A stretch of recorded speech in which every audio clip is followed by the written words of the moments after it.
मुफ्ती तारिक मसूद के बयानात के लिए तारिक मसूद एक्सक्लूसिव को सब्सक्राइब करें।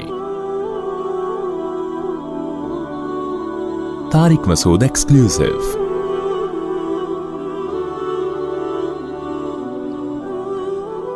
देखें, डॉक्टर इसरार रहमतुल्लाह अलैह बहुत बड़े स्कॉलर थे लेकिन मुफ्ती नहीं थे।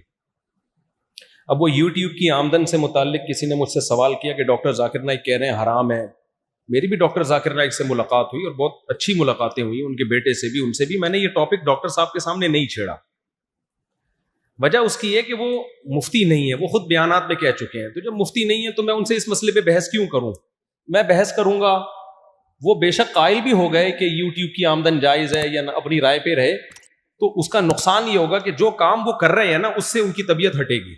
हम चाहते हैं कि जिस काम में वो मशगूल हैं, तकाबुल अदियान, उनको उसी काम का रहने दिया जाए, उनको दूसरी बहसों में ना उलझाया जाए। मैं जब चाहूं डॉक्टर जाकिर नाइक से मिल के बहुत सारे मसाइल पे डिस्कशन कर सकता हूं, मगर जानकर हम नहीं करते। और इंशाअल्लाह उनसे हमारे अच्छे ताल्लुकात हैं। वो जब मैं चाहूंगा मुझे टाइम भी देंगे फुल, लेकिन मैं उनके टाइम को वेस्ट नहीं करना चाहता मसाइल में। यार जो काम वो कर रहे हैं, मुझे लोग कहते हैं आप उनसे इस मसले पे बहस करो। मैंने कहा मैं क्यों उनको उलझाऊं दूसरे मसाइल में? यार जो काम वो कर रहे हैं वो उनका टॉपिक है ना। बाकी मुल्क में मुफ्तियाने किराम मौजूद हैं। आपको किसी मसले में कंफ्यूजन है तो आप बड़े बड़े इदारे हैं, दारुल उलूम कोरंगी है, बिन्नूरी टाउन है, जामियत रशीद है, आप उन लोगों से राब्ता करें। हजरत डॉक्टर जाकिर नाइक साहब जो है, उन्होंने कितनी दफा इस बात का इकरार किया है, ऐलान किया है कि भाई उलमा से दीन सीखे। मैंने भी उलमा से सीखा। बहुत बार कहते हैं ना, उनकी तो सारी स्पीचेस ही उलमा की, बहुत सारी स्पीचेस में उलमा की फजीलत बयान हुई है। तो जो जिसकी फील्ड हो, मसला उसी से पूछना चाहिए। तो डॉक्टर इसरार अहमद रहमतुल्लाह अलैह भी अपनी स्पीचेस में 20 दफा ये बात कह चुके हैं कि मैं आलिम मुफ्ती नहीं हूं, मैं कुरान में एक्सपर्ट हूं। उसमें उन्होंने उलमा की तफसीरें ही पढ़ी हैं। तो जो जिसकी फील्ड हो उससे वो चीज सीखें। आगे उन्होंने कह दिया कि ये दुआए कुनूत साबित नहीं है, ये वो वाली साबित है, ये उनकी जाती राय है। उन्होंने इस्लामिक बैंकिंग को भी कह दिया कि वो हराम है, ये उनकी जाती राय है। असल में इस्लामिक बैंकिंग में आप मुफ्ती तकी साहब को फॉलो करेंगे। जामियत रशीद ने भी इस पे बहुत तहकीक की है। हमारा तो इस्लामिक बैंक से कोई लेना, 1 रुपया भी नहीं मिलता। तो मैं अगर इस्लामिक बैंक को जायज कह रहा हूं तो भाई तहकीक के बाद कह रहा हूं, मेरा तो उसमें कोई 2 टके का फायदा नहीं है।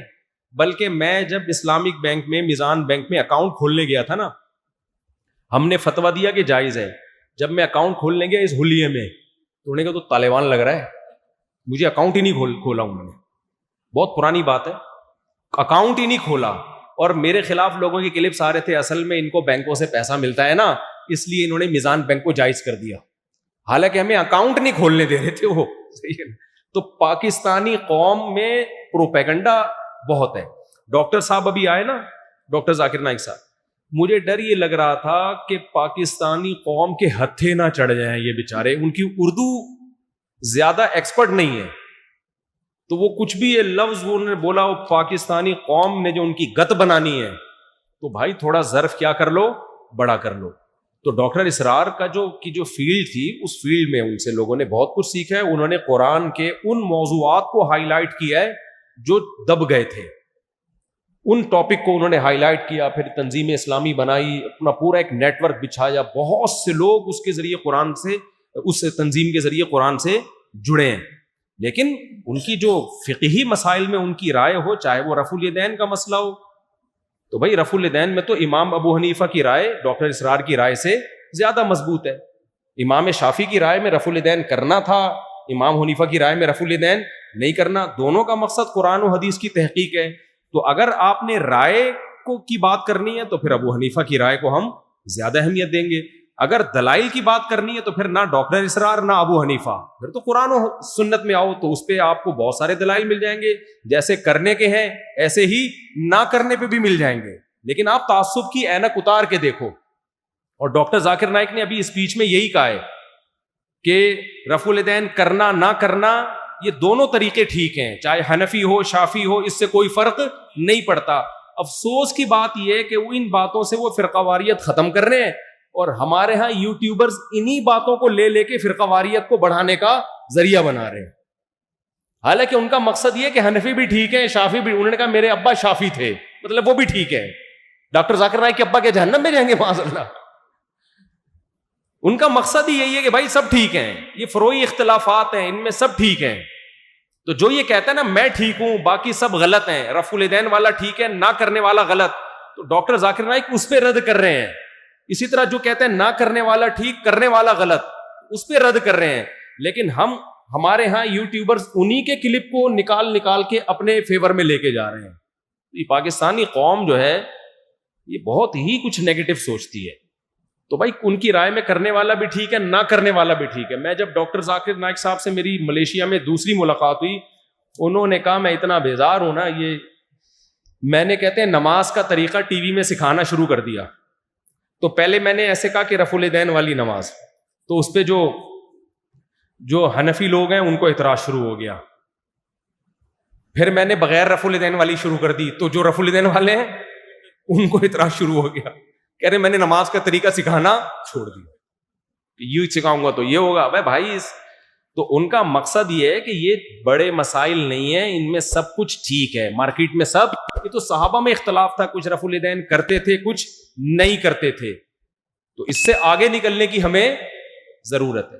تو یہ جو ڈاکٹر اسرار رحمۃ اللہ علیہ کی آپ نے بات کی ہے نا، یہ والی دعائے قنوت نہیں ہے، یہ ان کی ذاتی رائے ہے. دونوں دعائے قنوت حدیث سے ثابت ہیں. یہ جو میں خطبے میں پڑھتا ہوں اللہم اہدنا فیمن ہدیت، یہ بھی ثابت ہے، کوئی یہ پڑھ لے تو بھی کوئی حرج نہیں ہے. تو اس میں شدت کی اجازت نہیں ہے. تو بینکنگ میں بھی انہوں نے کہا، اسی طرح قومی ترانے میں کہہ دیا کہ کھڑا ہونا شرک ہے. وجہ اس کی یہ تھی کہ ان کی ایک غلبہ تھا ان کے اوپر. بعض دفعہ انسان پہ کسی چیز کا غلبہ ہوتا ہے، جیسے امام مالک رحمہ اللہ تعالی کے دل میں مدینہ کی بہت زیادہ محبت تھی، تو ان کی رائے میں مدینہ مکہ سے بھی افضل تھا. حالانکہ دلائل کی دنیا میں دیکھا جائے تو مکہ کی فضیلت مدینہ سے زیادہ ہے. حرم مکی میں 1,00,000 نمازوں کا ثواب اور مسجد نبی میں 1,000 نمازوں کا ثواب. لیکن امام مالک کے دل میں نبی کی محبت اتنی زیادہ تھی کہ انہوں نے ان کی رائے میں، تو اب ہم یہ کہیں گے ان کی ذاتی رائے ہے جس کے پیچھے کوئی بری غرض نہیں ہے، کام نبی کی محبت میں ہی ہو رہا ہے نا. تو لیکن جو جمہور کی رائے تھی وہ فالو ہم اسی رائے کو کریں گے. تو اس لیے مسائل کے بارے میں ایک اصول بنا لیں، مفتیان کرام سے پوچھیں، تو یہ کنفیوژن کبھی پیدا نہیں ہوگی.